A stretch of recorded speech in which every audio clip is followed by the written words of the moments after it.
Well, hey there, friend. Happy Wednesday. I hope wherever you are in the world that your week is starting off strong, that you are ready to dig in to everything that is on your to-do list this week. I know that that is the type of energy that I personally have been really trying to bring into January. That feeling of excitement, that feeling of I'm ready to dive in, and just again, that energy that makes you feel like, yes, this train is going 100 miles an hour and get on board or get out of my way.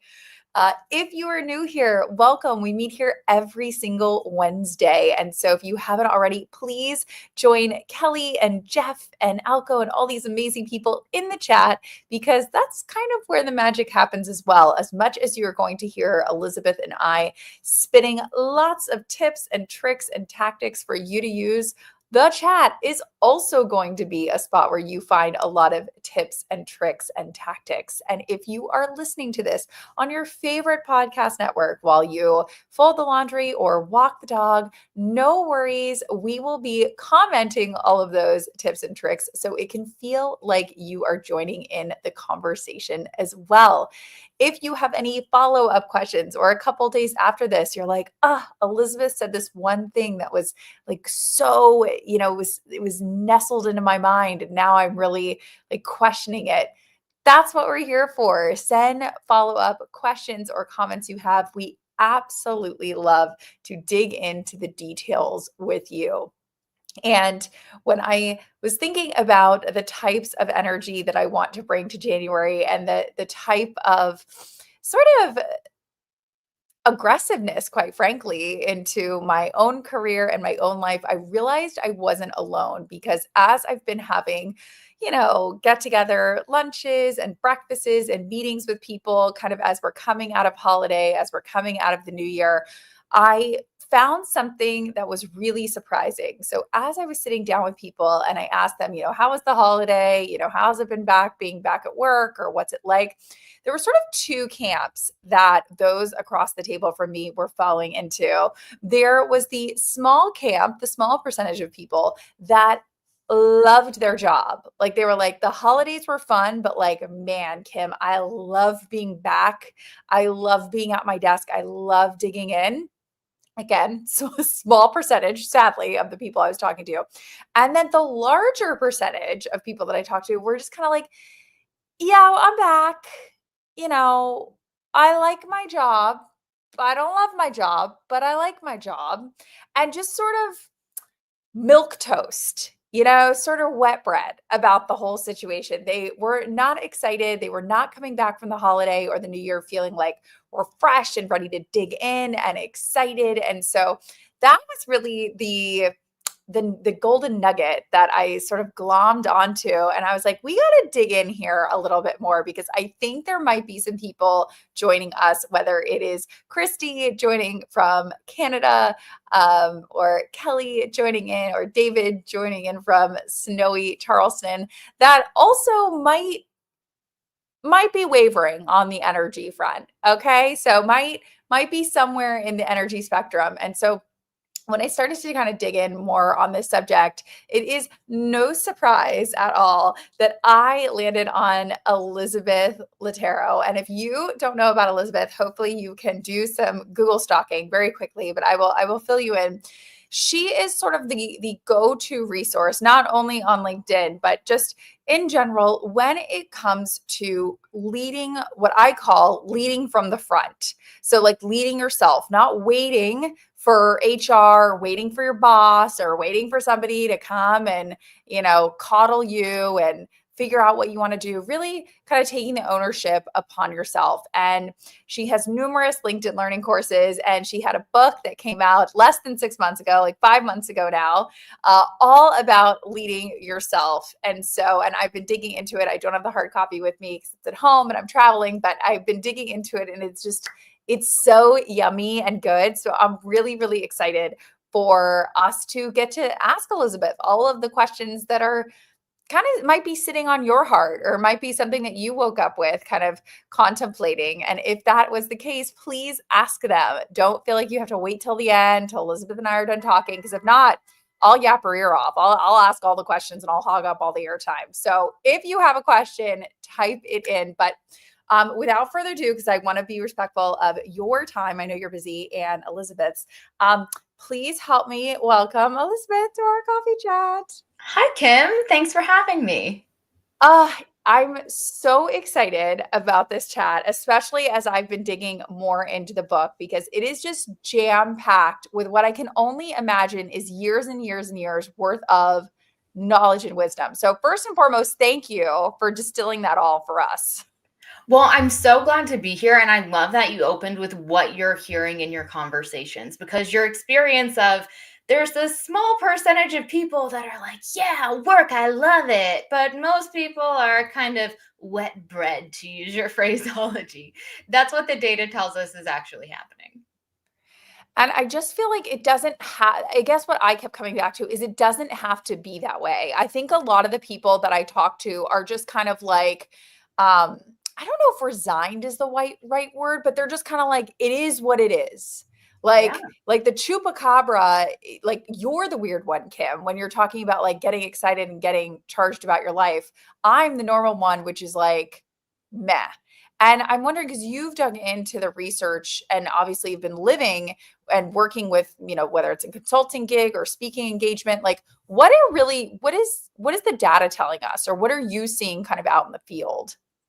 So it matches what you're experiencing lifetime. There was a survey from Glassdoor that came out this year that reported 2 out of 3 workers feel stuck in their jobs. They don't feel like they're growing. They don't feel like they're enjoying it. And least fortunate of all, they don't feel like there's a lot of other options. It's a tough economy. The Wall Street Journal was reporting on that this morning, how challenging it is for office workers to get new jobs.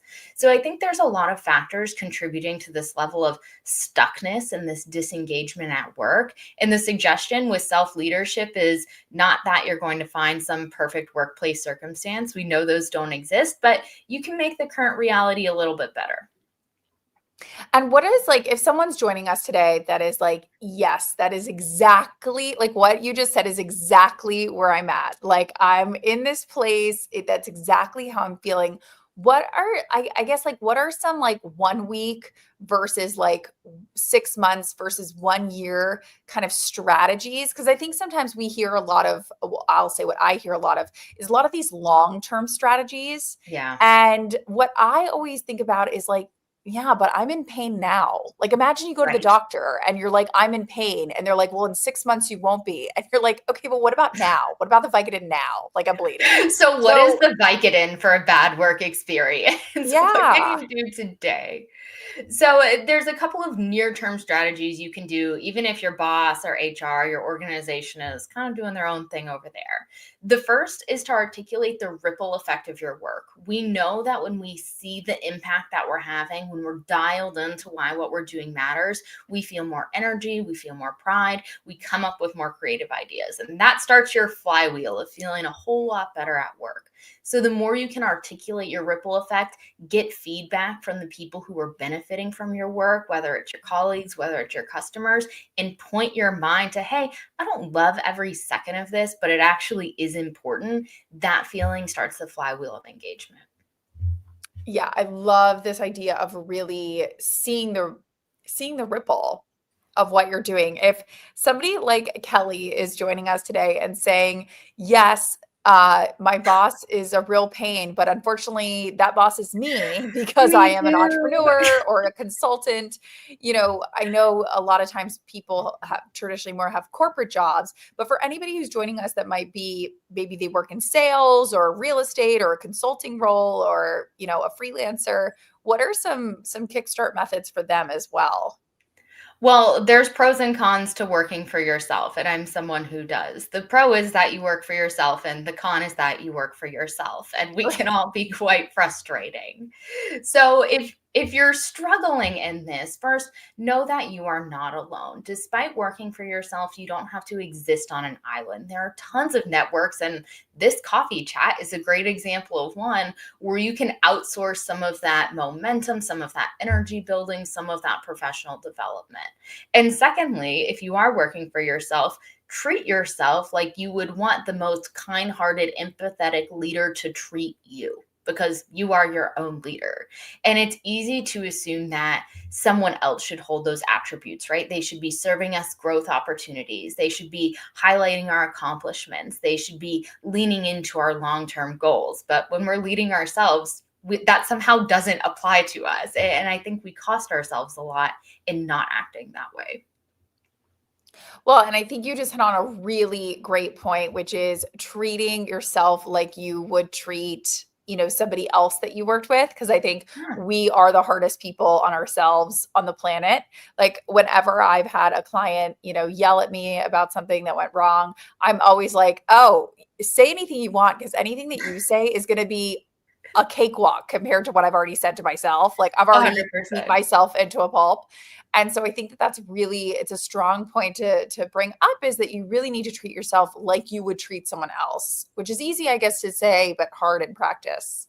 Right. Or like you would want the best boss to treat you. Imagine working for a Yeah. leader where you're like, oh, I just love working for them. They always take the long view. They always care about my professional development. They're always looking for opportunities for me. They're helping me on these things that I'm challenged with. You have the power to be that person for yourself. Not every boss is going to live up to those expectations, but you can fill the gap. Oh, 1,000%. And I'm curious and this goes for anybody, whether you work in a corporate job or whether you work for yourself or in a consulting role.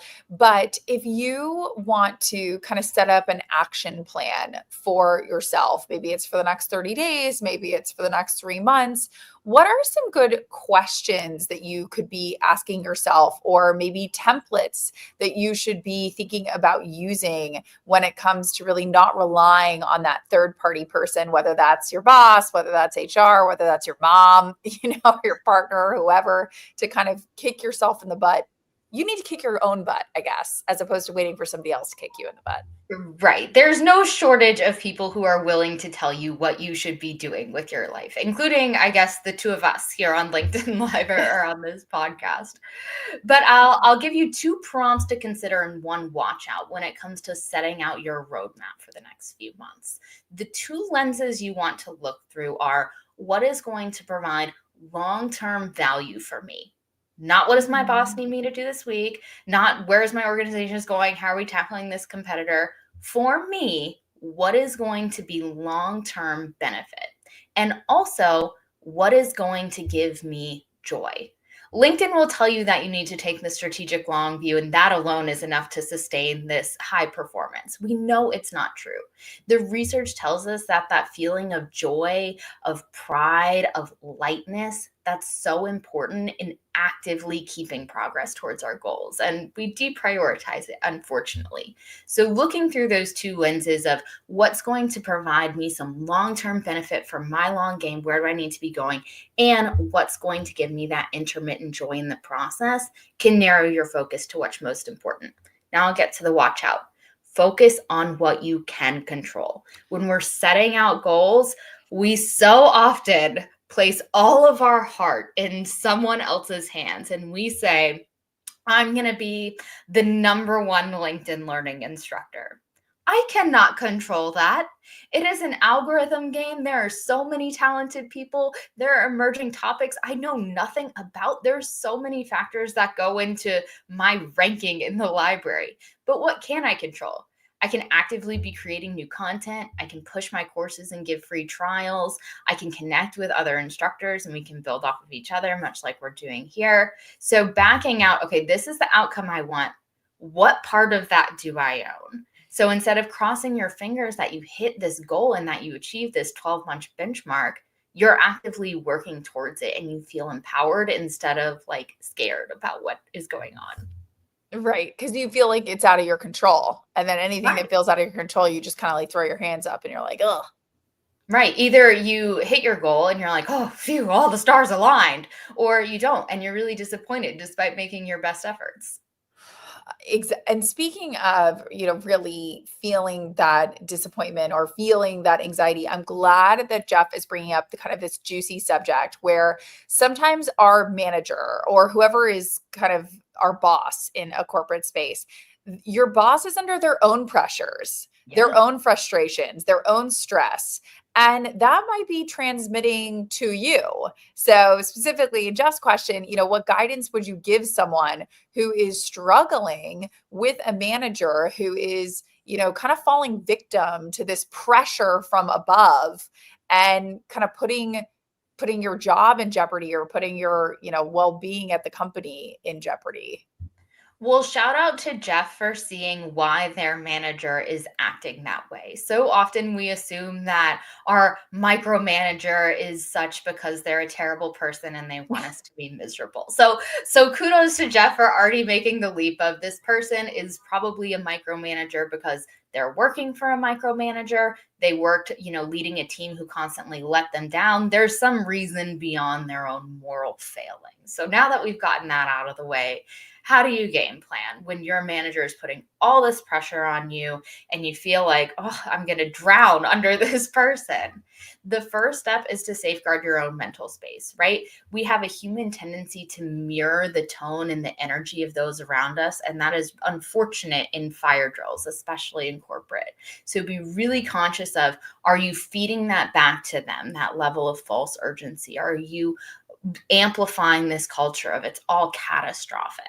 And the second is to keep this person proactively in the loop.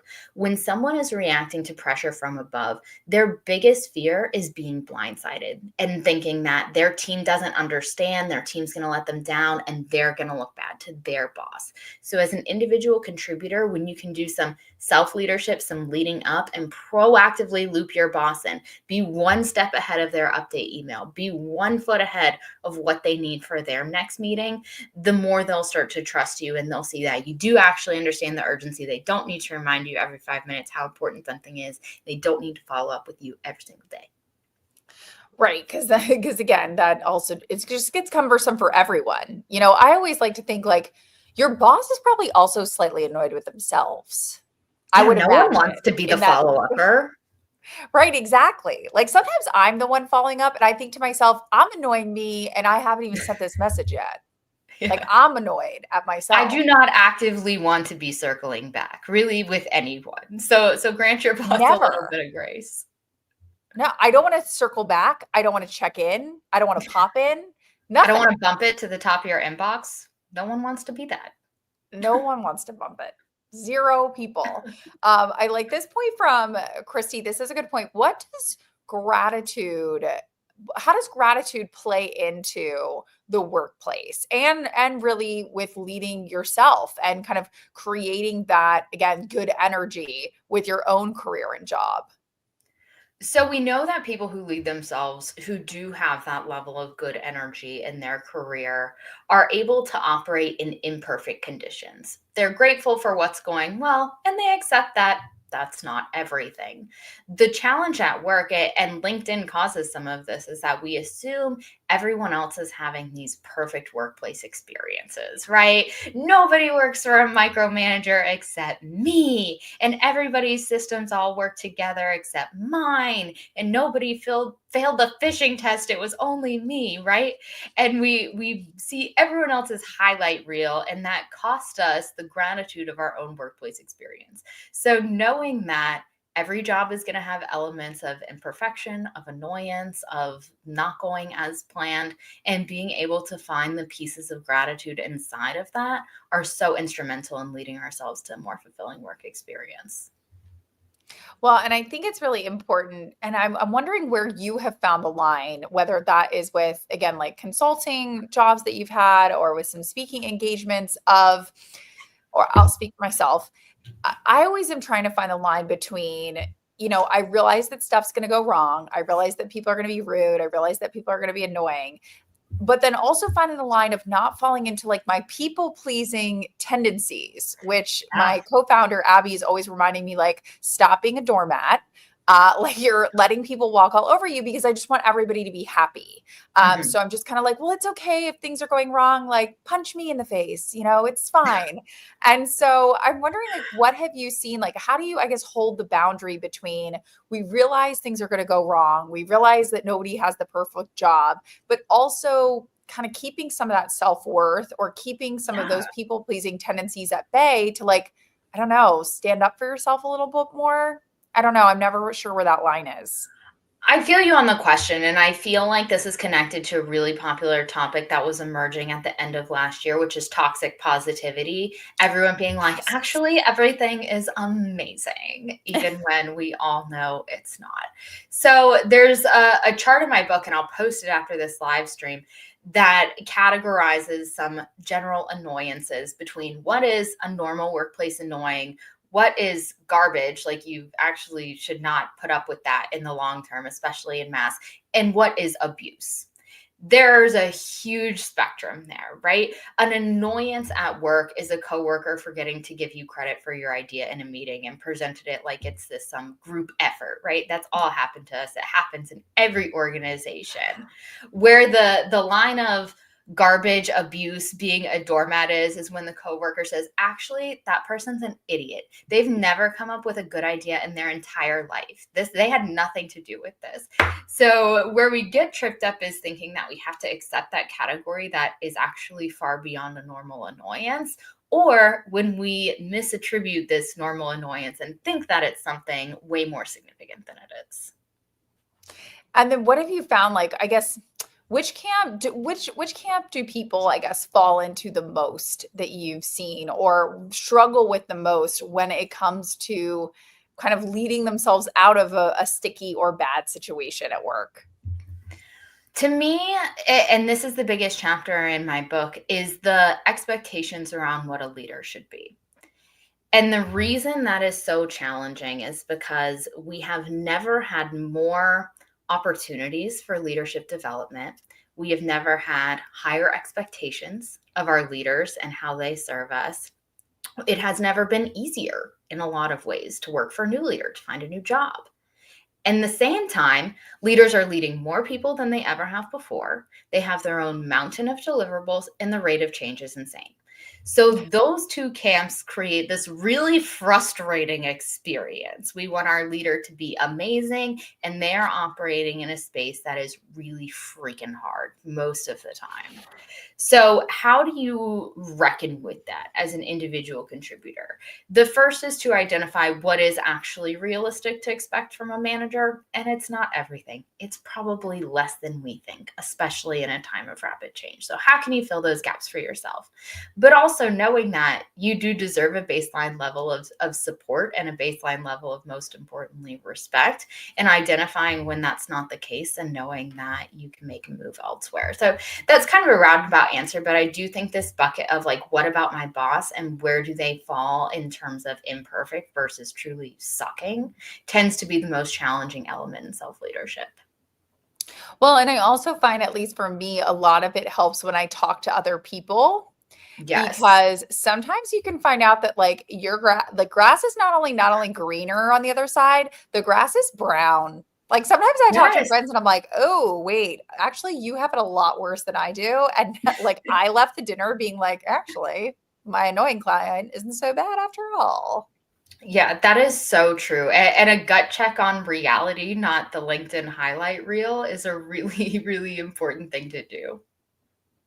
Exactly. And it's the type of thing where, especially somebody like you that's kind of you've been knee deep in this space for so long and probably have seen so many changes in the Yeah. workplace like over the years. Like I always think back to, like, I can remember, and I know you can remember too, like we had a life before Slack.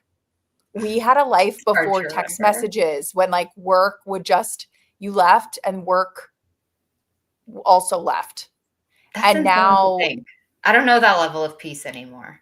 ri we know nobody knows that level of peace, but I mean, I think that that plays a big difference, and I'm sure it's something that, like, you've kind of had to, like, work with your own kind of frameworks and templates, because it is a growing concern in the workplace.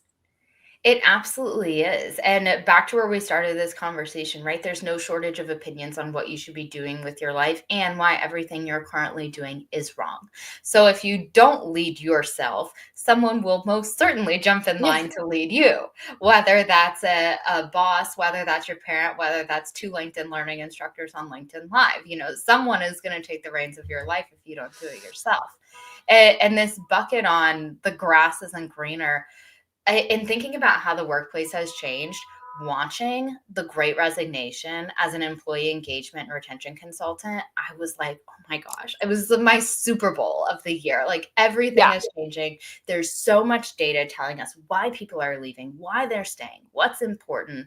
And what we know coming out of that is that the vast majority of employees, like 70 something percent in the biggest study that they did, were not happier when they left their jobs during the Great Resignation, which Ooh. sucks, right? No one wanted to leave and not be happier. And the majority of those people said they were better off at their current position. And I think the reason that's the case is we assume things like imperfect bosses, too much to do, systems that are clunky and don't work together, annoying coworkers. We assume all these things are fixable. And what the data tells us is they're not. They're everywhere. And the only thing we can do is upskill ourselves in the way we lead ourselves through those moments. Well, exactly. And I'm curious, for you as someone who has put out so many LinkedIn learning courses, this is just like a personal question that I'm curious about. Why the book? Because I have several friends that have written books and they shall remain nameless. But one thing they all have in common is they tell me that it was like the hardest, worst, most thankless experience of their life. Like they're like, you're up late, like your editor's down your back, like the proofreader. You make no money on books, by the way, for anybody who thinks like, oh, Elizabeth is rolling in the millions. I No. don't know, but I can tell you right now, she's not because books make no money. So it really is a labor. Like when I see Yeah. somebody, like I put it on the same level as like, I don't know, you decided to run like the New York Marathon or something. Like you decided to brutally challenge yourself and like you get all of my applause, all of my flowers. So why after so many years of, whether it was courses or speaking Yeah. engagements, like why the book now in your career, especially when it is so hard and such a labor, I'm sure labor of love, but heavy on the labor. Yeah, emphasis on the labor. Glad I did it, but definitely not something I plan to do again. So I'll tell you what made it hard, what made it easy, and why I'm not going to do it again. So Right. what made it hard was what you laid out, right? Getting something physical, that amount of words with hopefully minimal typos and accurately cited research is just a lot of work, especially when you're under a tight timeline, which I was for writing Leading Yourself. What made it easier is I had been studying this I first released the Leading Yourself course in 2017. So that gave me a 7-year head start on writing this book. And in those 7 years, I was thinking about this, I was implementing it with clients. So in a way, the examples and the stories and the tactics in the book just like flew out of me. It was the logistics that was the hardest part. And why I won't do it again is I think a book does give you credibility. But in terms of the way we're learning, look at where we are now. We're on a live stream, right? The collective attention span and willingness to read a book is decreasing. Yeah. And some of us have it now. I've gotten good feedback that my book is written as a fractal. Like I have raging ADHD and don't read books in a normal way. So I didn't write one in a normal way. It can bounce. But I think it's emblematic of a shifting attention span and the way we consume content and the way we think about what makes someone credible is changing, and books may or may not be in the future for that. Well, and I'm curious, did you find it, I guess, hard to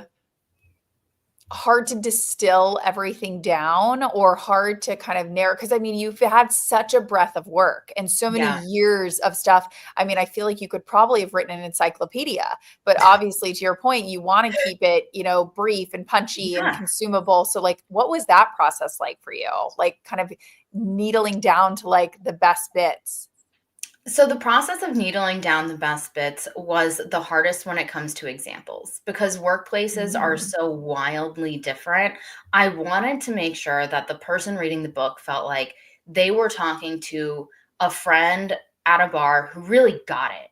Right? Like I don't talk in corporate speak, I don't write in corporate speak, neither do you. It's a different ethos. So pulling out examples that would land with people who don't work at Google, who don't have these amazing Forbes, the 30 under 30, wherever we are now, who don't live life like that. What are the examples that land with normal people at normal jobs and normal companies? And how can I make those examples the most predominant in the book? So to me, That was the biggest challenge, because it's always tempting to lean into like, here's what Facebook is doing, or maybe not anymore. Here's what Google is doing. And here's how you can be a unicorn. But I really wanted to write for the people, and pulling out those stories to me was the biggest lift of the entire book.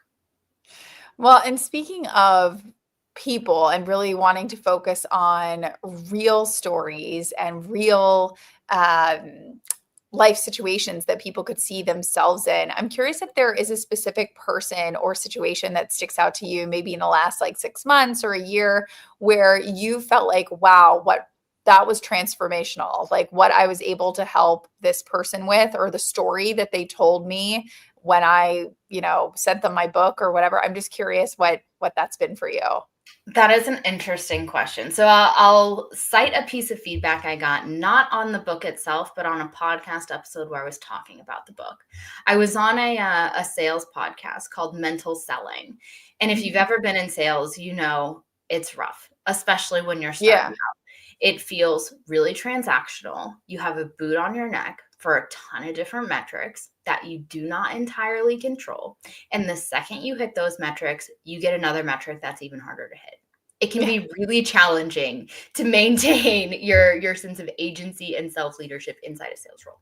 So what I talked about on this podcast was, how can you apply leading yourself, this essence of controlling the controllable, owning your experience, to that industry. And we talked, the host Will Milano and I talked about everything from how can you, in your conversations with your boss, own your metrics, but also let them know like, hey, I don't control all of this. How can you give yourself energy when you're staring down a list of cold leads that are probably going to reject you? How can you build relationships so you're not in this entry level, Jeffrey put it in here, mental selling podcast? How can you build your network and your success at work so you're not in this entry level outbound reach out forever? And I got a note from someone who said, I listened to this podcast on my way to work and it totally changed the way I feel about my job. And I went into the office with more energy and more enthusiasm than I ever have. And that's like the crux of my why. Her job didn't change. Her boss didn't change. Her to-do list didn't change, but she did. And because she did, she felt better about it. So to me, that was so emblematic of what the mental shift towards self-leadership can do for someone. Well, and I think not only do you have to do that mental shift yourself, obviously, like in the example you just gave, but I think it also helps to surround yourself with people and stuff that you're consuming that also has that same attitude. Because I think all day online, whether that's LinkedIn or TikTok or Instagram, you can like doom scroll. You can go down rabbit holes of like the world is ending and my job will never get better and my boss will never get better, and just, this really defeatist mindset. So I'm curious, like in your own feed, like when you log on to LinkedIn, who are some individuals or brands that you follow that you feel like, okay, I'm surrounded by people that are like finding the good energy in their work pace? You raise such an important point. Like, there's so much negativity around, will AI take all of our jobs? Are Of companies course. going to remove office workers entirely, right? There's no shortage of drain inside of every social media feed. So for me, pointing myself towards thought leaders, toward podcasts, towards publications who are identifying the opportunities inside of these moments is crucial, because how you and I feel about AI is not going to change what happens, right? We only cost ourselves when we get all whiny and complainy. So to me, HBR's Idea Cast is such an uplifting podcast, because it's full of, okay, here's the present reality. What can we do to meet the moment? Not why is the present reality so bad? Not why should we be discouraged about it? But knowing that we can't change some of these things, how do we move forward anyway? So that's one of my favorite go-to listens when I need that boost of maybe the world won't totally end. Maybe we can just rethink this for a second. Yeah. Or if it is ending, maybe I won't be totally miserable in the process. Right. Maybe we can go down singing through the whole process. Yeah, I'm gonna be like the violin player on the Titanic. Yeah. Like, you know what? We might all be drowning, but we don't have to be sad. Exactly. We can go out with like a smile on our face. No, that's it. I haven't actually listened to that podcast, so that's a good one. It sounds like Jen listens to them, who's joining us. But yeah, I haven't heard that one yet, so I'll add that to my must listen list for sure.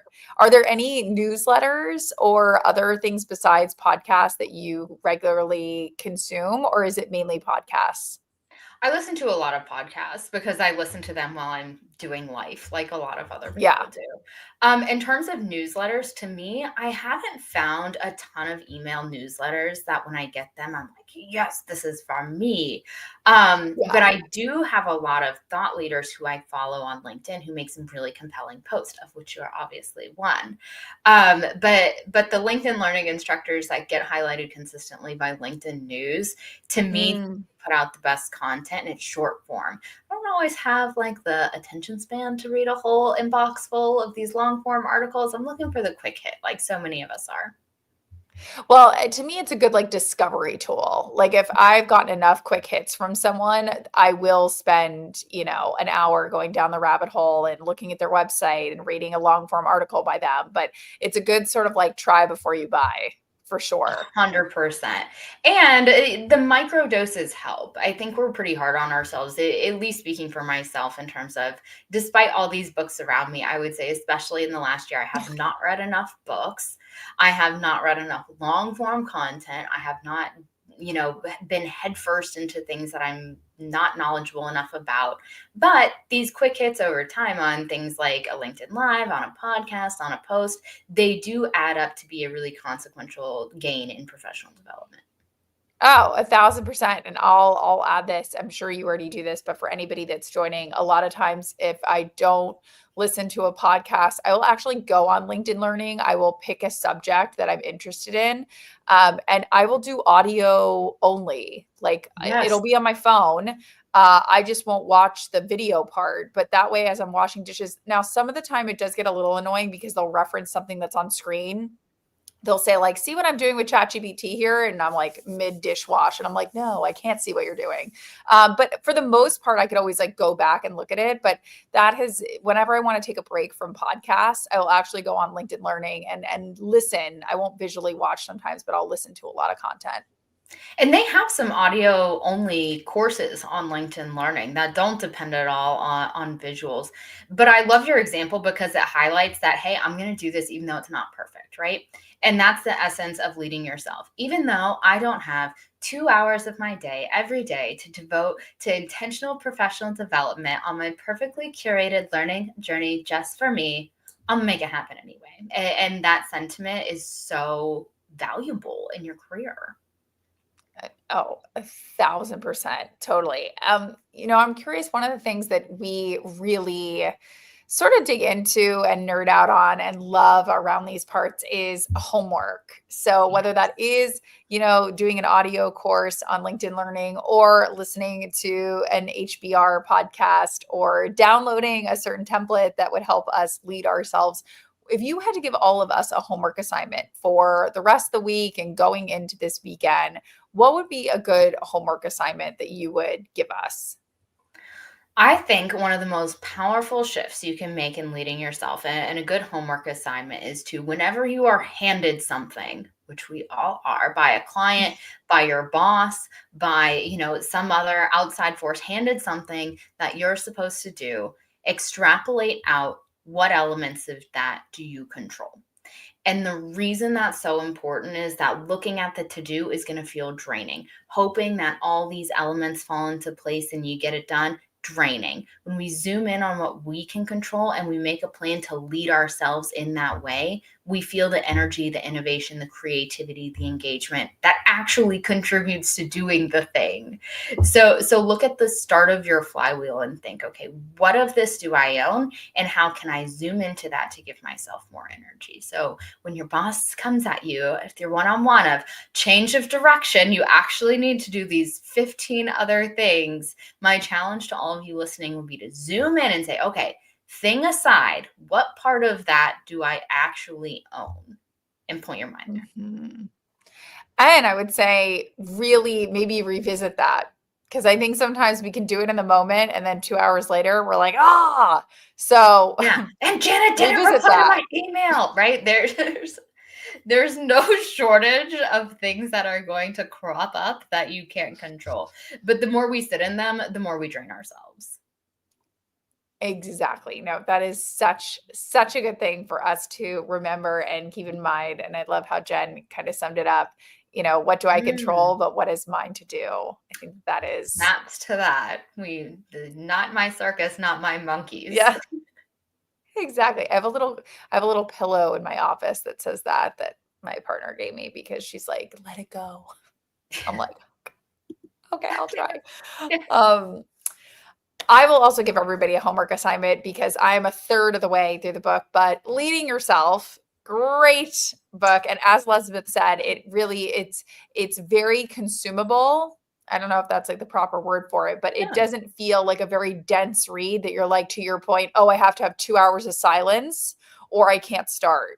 I found that even just 10 minutes while I'm eating my lunch, I can consume 10 minutes of the book and then keep coming back to it over and over. And I don't feel like I'm missing anything or that it's hurting me by walking away. So that's my selfish homework assignment for everybody who may or may not have already picked up the book, that it's really a powerful piece as we start the new year. So thank you again, Elizabeth, for writing Well, highest of praises from someone it. who knows good actionable content.